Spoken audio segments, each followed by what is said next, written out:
Не, само да ви кажа. Включително в балтийските държави има само частни съдебни изпълнители.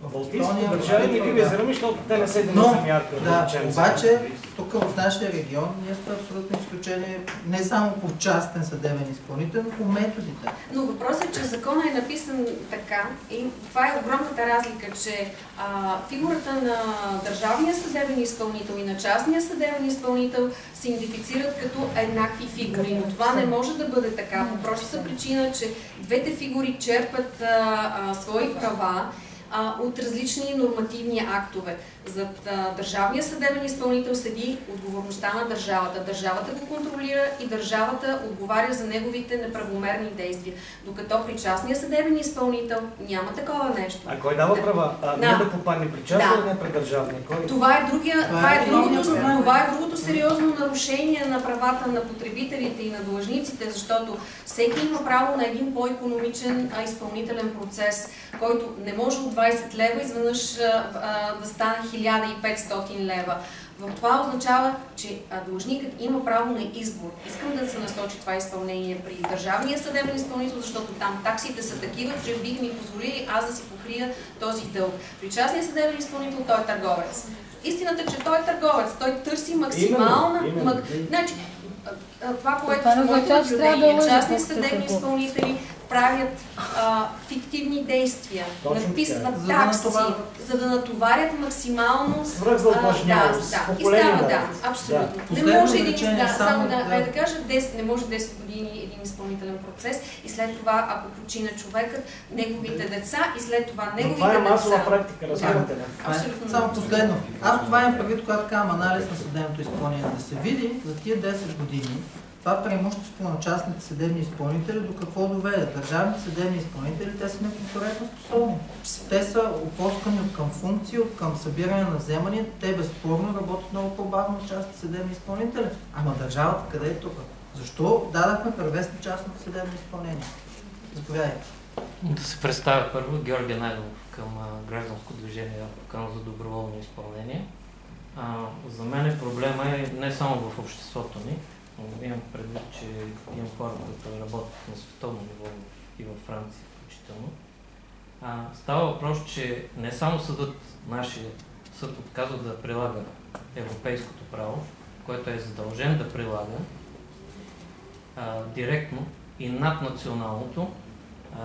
Има и такива случаи, когато съдия Константин Кунчев, той беше предложен за юрист на годината също, каза не на наредба за определяне на адвокатските хонорари и юрисконсултските възнаграждения, защото противоречи на правото на Европейския съюз и го притежаваме определението. Така че то е задължително за всички институции. Отделно всичките дела на Европейския съюз са задължителни за националните институции, включително за частните съдебни изпълнители, които най-накрая трябва да приложат. Те са го признали на своя сайт, че ще прилагат включително за връчването на документи. Регламентът е 1393 от 2007 година. Те са го признали. Значи не могат да черпат права от нищожни актове, както е посочил доцент Александър Корнелов, който стана юрист на годината. В своята книга от 500 до 512 страница е описано нищожност на актовете. Всички тези актове, които не са съобразени с европейското право, са нищожни. И това се нарича заблуждаваща практика на държава членка, която практически отговаря включително на Народното събрание. Така че аз ще тръгна отзад напред. Когато ние изискаме съгласно европейското право, като набедени длъжници, обезпечаване на европейското право, то ще бъде винаги над 100%, чужбина обикновено стига до 300%, на така наречения кредитор, той става наш длъжник. Защото той, както при банките, те оперират с европейски пари. И тези пари ги прибират от левия в десния джоб, като използват хората, които опитват да създадат бизнес, ги използват само за параван, за прехвърляне, в който часи участват. Също така бих искал да посоча, че нищо не се е загубило, освен, за съжаление, това е цената на нашето общество.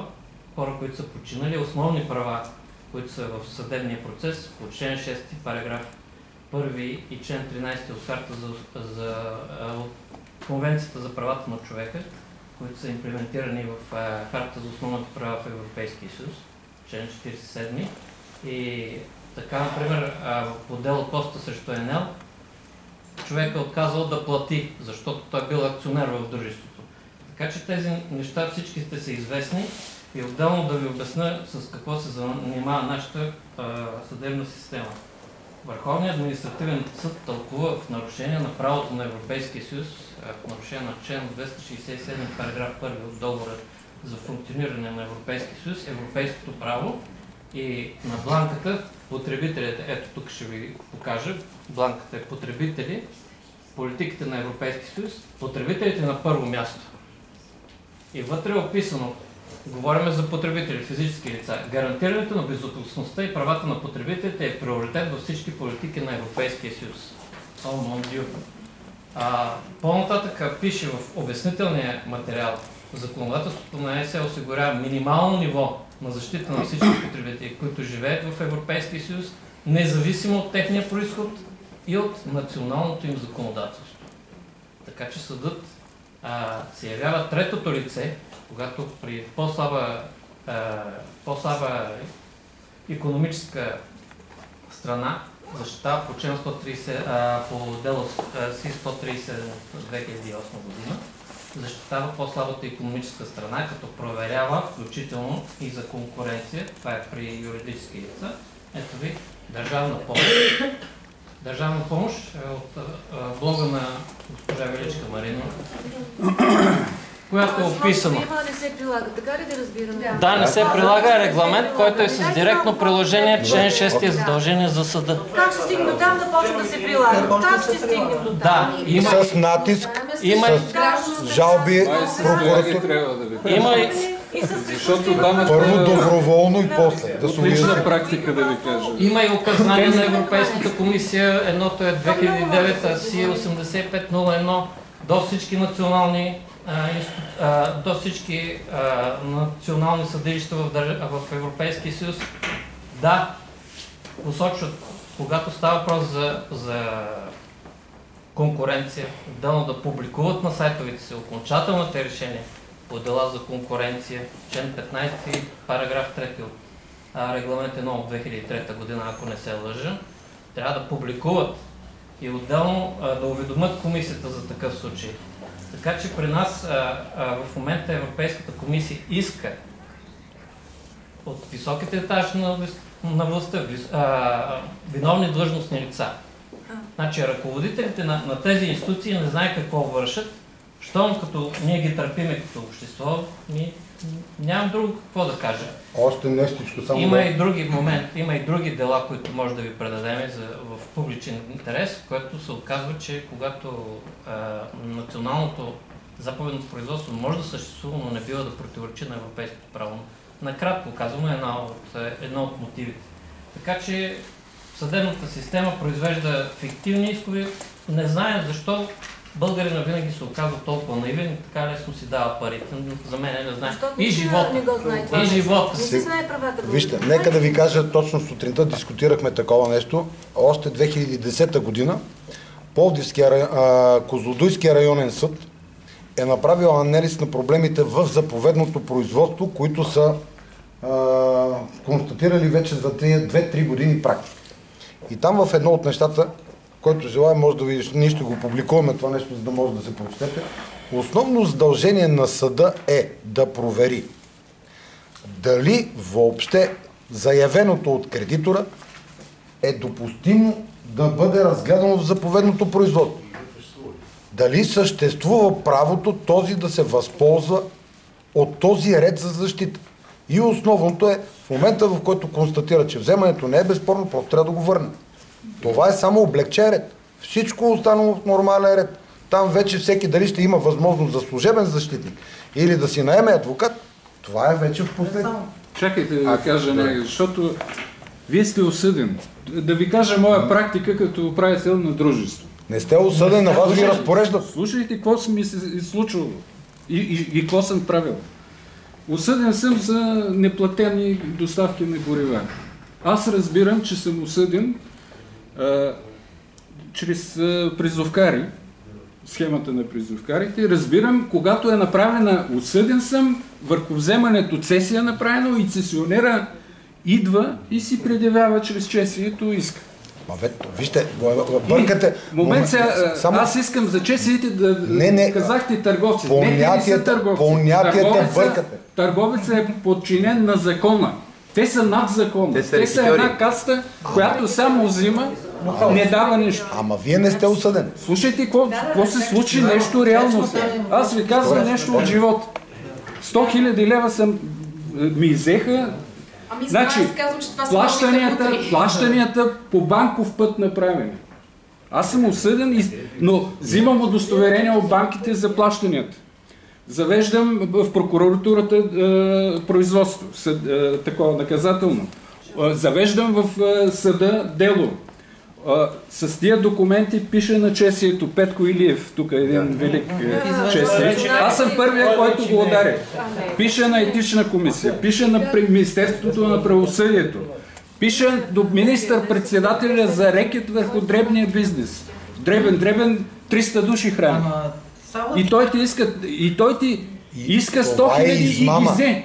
Това е измама. С всичката тази документация и ги взе. 4 години си съдили. Да докажеш, че няма и парите ти висят при него. Ама това е измама. Вие не сте осъден. Съда е съдействал. Прокуратурата какво направи?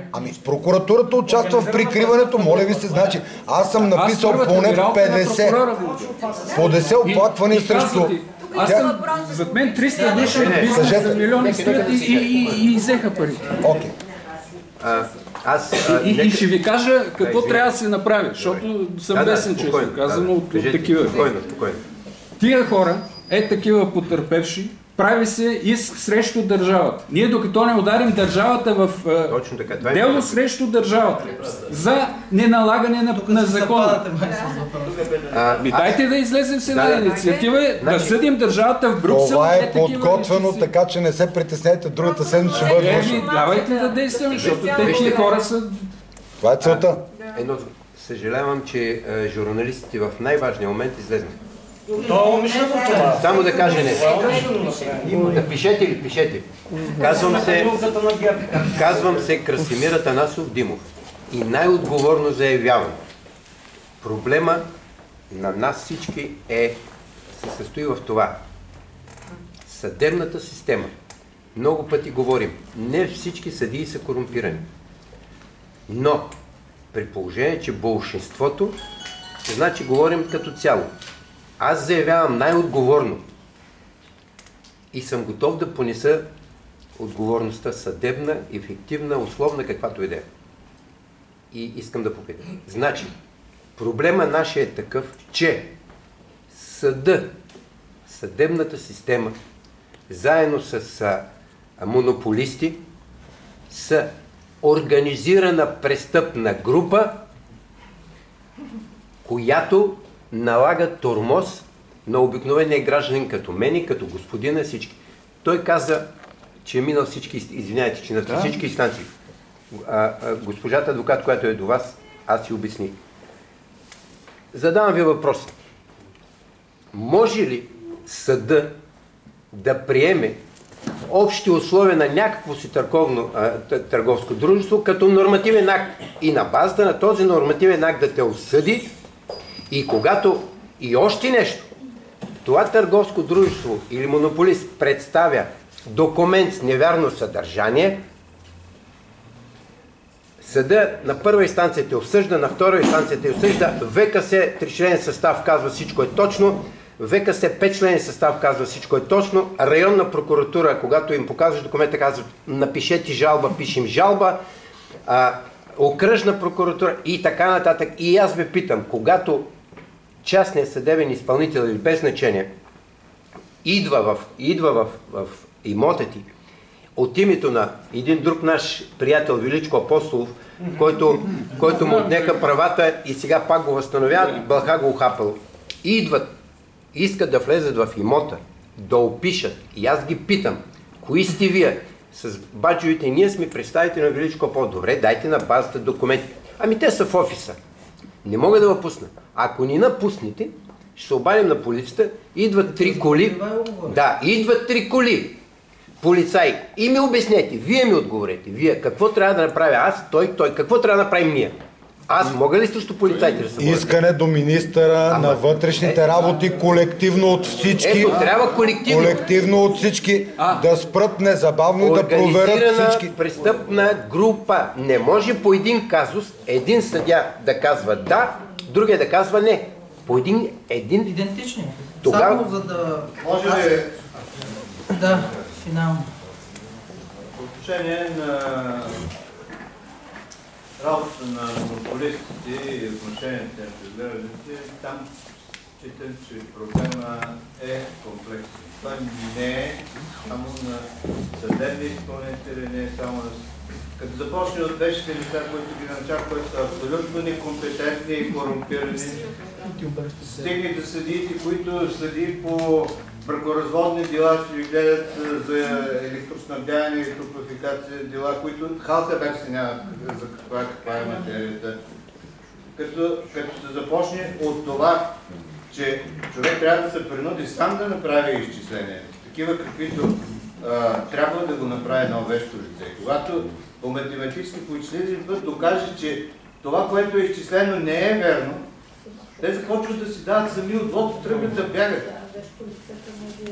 И се намери едно вещо лице от София, което като направи една експертиза по изчислителен път, така както закона го изисква, да анализира всеки елемент от тая методика по-отделно да изчисли и се оказва, че парадокс, нито една от формулите, които са в методиката, не отговаря на техническите експлоатационни възможности на отоплителните системи и на всичкото отгоре те се явяват абсолютни догми, абсолютно неверни. Съда, нямайки друго какво да каже, признава, че иска е неоснователен и спира до там. А в хода на делото